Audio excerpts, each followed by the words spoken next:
Stop lakukan beberapa hal ini agar waktumu tidak terbuang sia-sia. Hidup di dunia ini dengan waktu yang terbatas. Nggak ada yang tahu pasti kapan kita harus pergi. Bisa 20 tahun lagi, bisa 10 tahun lagi, setahun lagi, bahkan bisa jadi esok adalah hari terakhir kita. Nah, bukan hanya itu teman-teman, masa kerja tubuh kita pun sangat terbatas ya. Meski nyawa masih diraga, belum tentu kita bisa produktif untuk melakukan hal-hal baik seumur hidup. Karenanya, hidup yang singkat ini selayaknya dimanfaatkan dengan sebaik-baiknya. Namun banyak orang yang tanpa disadari senang melakukan hal yang sia-sia. Mungkin teman-teman adalah salah satunya ya, bukan memanfaatkan hidup dengan sebaik-baiknya, justru menyia-nyiakan hidup, misalnya lewat beberapa hal sepele yang sering dilakukan tanpa kita sadari. Hai, assalamualaikum warahmatullahi wabarakatuh. Aku balik lagi di video kali ini untuk nemenin teman-teman semuanya. Dan hari ini aku bakal share ada beberapa aktivitas yang kalau kita lakukan itu bakal menyia-nyiakan waktu kita. Oke, yang pertama yaitu bangun tidur sesuai dengan alarm, tapi kita lanjut scrolling media sosial kita. Padahal pagi hari adalah waktu yang tepat untuk melakukan banyak hal positif ya teman-teman. Misalnya kita bisa menyiapkan sarapan, kita bisa olahraga, kita baca buku, ataupun kita menyusun rencana harian. Sayang banget gak sih kalau misalkan waktu produktif saat pikiran masih segar ini cuman buat kepoin orang di media sosial gitu ya. Belum lagi karena keasikan berselancar, waktu itu gak akan terasa, ujung-ujungnya kita tetap bangunnya kesiangan. Hal yang sering kita sia-siakan, poin yang kedua, yaitu kita sering melakukan hal-hal yang tidak berguna selama berjam-jam. Coba kita pikirkan, ada banyak hal berguna yang bisa kita lakukan. Main-main ke mall tanpa tujuan khusus, scrolling aplikasi belanja online untuk lihat-lihat promo apa aja yang sedang berjalan, kita berjam-jam ngerumpi dan juga membicarakan keburukan orang lain, perang di media sosial tentang isu yang kurang penting. Itu adalah beberapa hal sia-sia yang sayangnya sering banget kita lakukan ya teman-teman.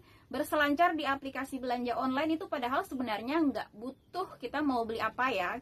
Selain itu hanya membuang-buang waktu, juga berdampak keluarnya uang untuk hal-hal yang tidak perlu sama sekali. Tadinya sih nggak butuh ya, mendadak beli karena harganya lagi diskon. Oke, yang ketiga yaitu kita punya banyak rencana bagus untuk hidup. Tapi setiap tiba hari H kita selalu bilang, sudahlah besok aja deh. Apalah artinya rencana ya kalau emang nggak benar-benar kita wujudkan dalam aksi yang nyata. Kita nggak akan sehat hanya dengan membuat rencana olahraga rutin maupun membuat daftar menu-menu makanan sehat untuk dikonsumsi mulai hari ini. Hai ya teman-teman, seberapa sering sih kamu melakukan hal ini? Menyusun banyak rencana spektakuler dan juga keren, tapi hanya berakhir dengan excuse, besok aja lah. Padahal, andai kita mewujudkan satu persatu, mungkin hidup kita sekarang sudah benar-benar amazing sejak dulu.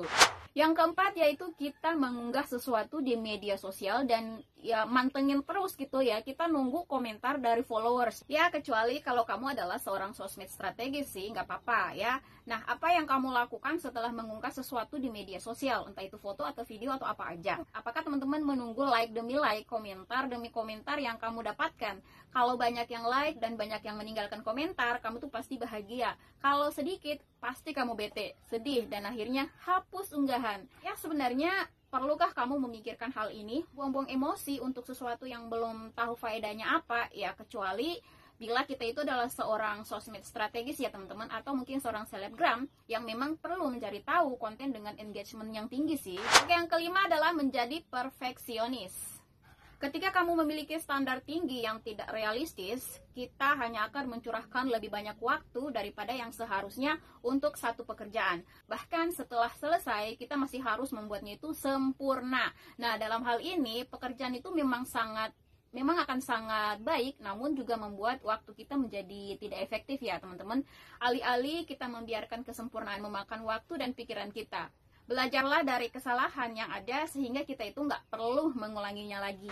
Yang keenam yaitu menunda pekerjaan yang berat. Kita semua memiliki tugas-tugas yang tidak ingin kita lakukan atau mungkin terlalu berat dan juga memakan waktu. Lalu kita pun memilih menghindarinya ya, dan kita lebih mengerjakan apa yang bukan prioritas. Apapun itu, menghindari pekerjaan yang susah itu tidak akan mengubah fakta bahwa tugas itu akan selesai. Alih-alih membiarkan menggantung di pikiran kita, ya kita hanya perlu untuk menyelesaikan tugas tersebut ya. Faktanya, menghindari pekerjaan yang tidak kamu suka itu hanya akan membuat waktumu terbuang percuma. Sedangkan pekerjaan utamamu malah kamu sia-siakan di lain waktu. Yang ketujuh yaitu kita tidak fokus pada satu pekerjaan dan menjadi multitasking. Banyak orang berpikir bahwa menjadi multitasking itu dapat membuat pekerjaan lebih cepat selesai. Padahal salah besar. Multitasking itu hanya akan menyia-nyiakan produktivitas kita karena kita akan berpindah-pindah pekerjaan. Itu akan membuat kita beralih-alih fokus dan membuat pekerjaan kita itu tidak akan selesai dengan baik dan juga tepat pada waktunya. Lakukanlah satu persatu aja ya teman-teman. Setelah menyelesaikan satu tugas, kita dapat beralih ke tugas berikutnya dengan fokus. Yang terakhir yaitu kita move on dari mantan pacar atau mantan suami dengan cara getol cari gebetan. Nah, daripada seperti itu, ada banyak cara lain yang bisa kita tunjukkan betapa kita itu kuat ya.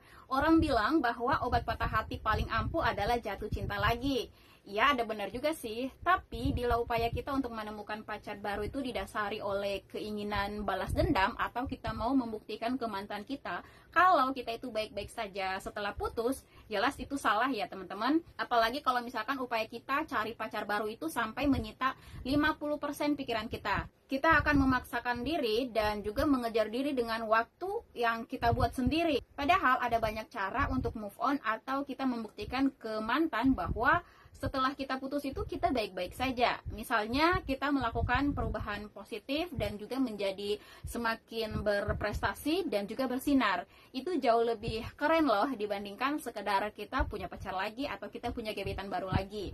Ingat ya teman-teman, hidup ini teramat sangat singkat banget untuk kamu sia-siakan ya. Hal-hal yang sudah aku sebutkan tadi itu mungkin memang gak berasa kerugiannya ya bila kita melihat realitanya setiap hari. Tapi bila kita punya waktu untuk memikirkan lebih dalam, sebenarnya kita sedang menyia-nyiakan entah itu waktu maupun uang kita. Oke deh, untuk video kali ini aku cukupkan sampai di sini ya. Semoga teman-teman paham dengan apa yang sudah aku share kali ini. Kita jumpa di video selanjutnya. Wassalamualaikum warahmatullahi wabarakatuh. Bye-bye.